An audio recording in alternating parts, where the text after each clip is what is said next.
You're watching Global Breaking News and I'm Scott. A strong earthquake has hit central Mexico, killing more than 200 people and collapsing dozens of buildings in the capital, Mexico City. The magnitude 7.1 quake, the deadliest to hit the nation since 1985, struck shortly after 1 p.m. local time, causing violent, prolonged shaking, which flattened buildings and sent masonry tumbling onto streets, crushing cars and people in the capital, Mexico City, and surrounding areas. The 7.1 magnitude quake also caused major damage in neighboring states.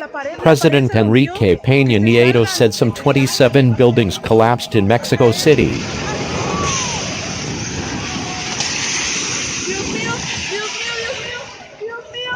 The Quakes Today reports there are at least 5 earthquakes happened in the past 24 hours since the biggest one 7.1 hit Rebozo, Puebla, Mexico.